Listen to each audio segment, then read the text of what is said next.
Ladies and gentlemen, it's my great honor to come here to present to you one of the projects that I have been undertaking for the past 3 years, which is a kind of intergenerational dialogue project, providing opportunities for university students to come into contact and have conversations with older people.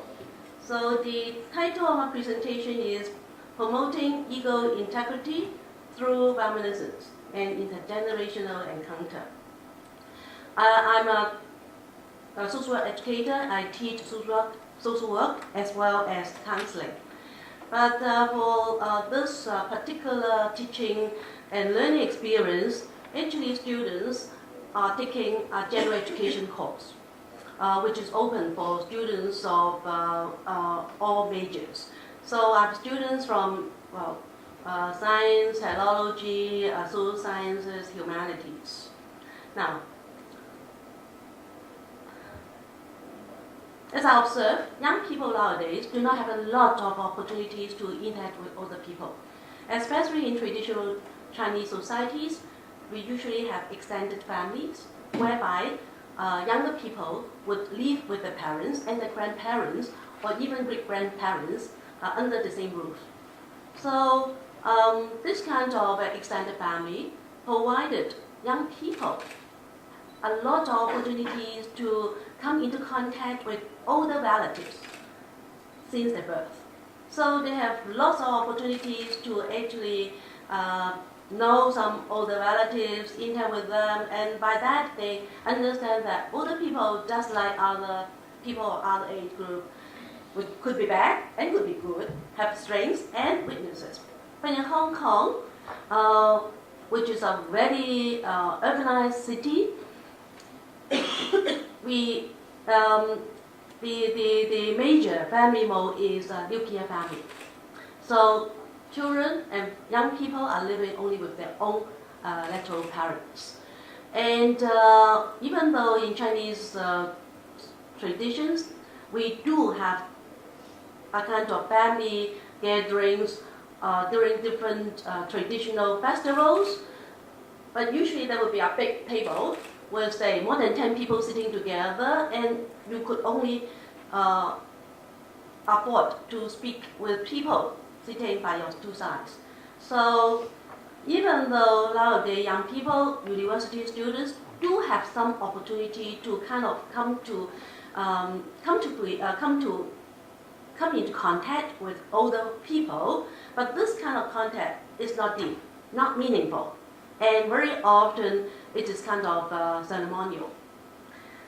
But because of this, we notice that young people have a lot of misunderstanding about age and about older people.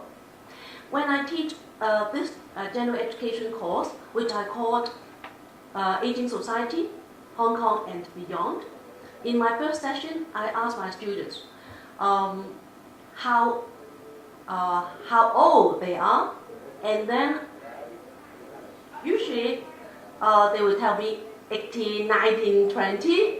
But in an occasion, a girl told me that she's 21. And when she said that she's 21, she said it with a great regret, saying that I'm too old. I'm very old. And I'll encourage her, of course, to tell us the age. And with some reservation and hesitation, and then she said, 21, very old. So I asked them, how old would be old? And a lot of them would say, 30. 30 is very old. Oh. So, but then you have to understand, in Hong Kong, we actually has the highest longevity in the world. Actually, we passed Japan last year. Men in Hong Kong can live to a little bit more than 80 years old, and women live to more than 86. So, I mean, people do tend to have the longest lifespan in the world, for the time being anyway. But then our young students seem to see old age in such a negative light, and because of this, a lot of them would say, don't let me live too long. I want to die early, because I told them that they can live to 86, 80, and many of them say, no, don't tell me that, I don't want to live so long, far too long. Now, this kind of misunderstanding about old age actually also affect their preparation for life and for work. Because when I ask them about their career, a lot of them, even including social workers, nurses, they prefer not to serve older customers. They prefer to serve younger and adult customers. But in Hong Kong, we have an aging population. They have to be prepared that most likely in future, they will have colleagues that are a lot older than they are, and then many of their customers would belong to the older generation. This is a picture. This is a chart about the Hong Kong situation. Hong Kong becomes an aging society in the year 1981, and then the percentage of people aged 60 and above continued to rise. This is according to the USA data, US Bureau of Census. Hong Kong's older population would occupy 46% by the year 2050. I hope it is wrong. Because if it is true, then really, half of the Hong Kong population would age 60 by the year 2050. That is really too much. So there's a great need to strengthen intergenerational understanding and communication. And to do this, I tried to design some teaching and learning experience that can strengthen empathetical understanding between both university students and older people. Now, just as I mentioned about the negative stereotype on older people held by university students, at the same time, our older generation also have some negative stereotype about younger people, thinking that they spend too much time with their IT, always looking at their iPhone, no human contact, not respecting people. So there's a lot of misunderstanding due to insufficient, meaningful, people-oriented contact. And at the same time, I would hope that this kind of intergenerational contact would help the older people to achieve their ego integrity through remembering, through reminiscence. Remembering the past, facilitated by university students. Now, ego integrity actually is what is advocated by Erik Erikson as the developmental task for older people. So if an older person, when they look into the past, they will see no big regret, and they see no big fear about the future, even though that future would mean imminent death and frailty and illnesses, then the older folk would achieve ego integrity. But then this is not necessary. As we older people could achieve this. If not, then they would suffer great despair. And I'm hoping that through this activity, the older people could also be benefited and achieve their ego integrity. Now, I carry out this teaching and learning activities for 3 years, and then the study that I reported to you is the results. But my students have them to capture this into the life story book, and it's a lot easier for the relatives or the friends to look at those stories to know more about the life mentor.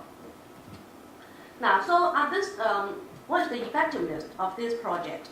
I have designed especially designed questions with question items that use the 5-point Likert scaling format to explore the responses of both the older people and the younger people. And the matching is there are 89 students, university students of different majors and different years, and then they were matched with 35 older people aged 60 and above. And Among them, 57 were male, 43 female, and then among students, 45 are men and 55, well, girls or women. So let's look at students' quantitative assessment. So students said that they gain a deeper understanding of the issues and problems relating to OH than before. You can see that this is a 5-point scale, 1 to 5. The higher the score, the more favorable the student's response. And you can see that actually majority of the response are about 4, which reflect very favorable response. And then they gained deeper understanding on the need of the elderly, a deeper understanding on the expectation of the older people. And they also gained some insight. They learned something from the life mentors' life experience. And many of them said that it was worthwhile to learn from the life experiences of the elderly because they can learn some life wisdoms and ways to handle difficulties, and they felt delighted to interact with the elderly. In terms of the, I call this the life mentor scheme. The whole scheme, again, you can see that majority of the response were about 4. Students felt that life mentor scheme could enhance the communication skills with the older people. The scheme was meaningful, and because after the scheme, they are also required to design an age-friendly proposal. Because I want them to actually to understand older people, to come into contact with older people, and with their strengthened and enhanced understanding, they can design some age-friendly proposal as a kind of deliverable of their learning. And well, they also said that this is helpful in designing this project. Now let's look at the older folks quantitative assessment. The life mentors also agree that this scheme would let them understand the young people in the present-day society. It could enhance their communication skills with the young people, and they felt delighted to interact with the young people.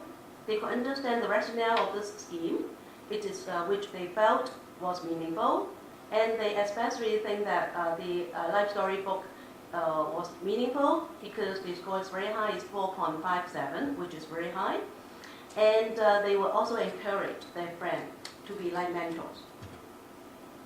We have also collected their qualitative comments, and from students, their comments could be grouped into 3 categories. The first one is their perception on interacting with the life mentors.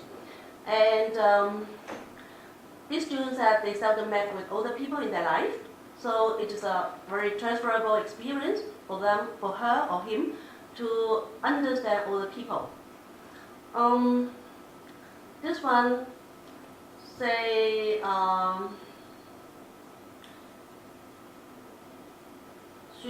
the student enjoyed interacting with the life mentor and could learn what she did every day and enhance their friendship. They did have friendship in between. And here, this one said the students could gain much insight when listening to the life experiences of the life mentor. And another said the student could learn from the life mentor because she was very optimistic, and that could help them to face challenges and be more positive in their life. In terms of their reflection about the life mentor scheme, students said that their attitudes toward older people have changed. They now understand the need, and they become more positive in attitudes.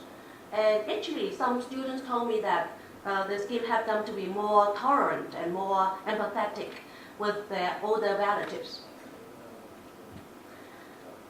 And in terms of their perception on the life story book, even though students have spent a lot of time in our classroom to prepare the life story book, they felt this is a very meaningful exercise because they said that the designing of the life story book inspired them. They could be very creative in the design, and through designing the life story book, they could have a deeper understanding of their life mentor. And this student said that he or she could feel the heart of the assignment. It is not just an academic assignment. They feel that it is really a kind of life-changing experience. And the last one said that doing this life story book seems like they are accompany the life mentor to re-experience the life mentor's life experience, which was very interesting to the student. So, how about the life mentors?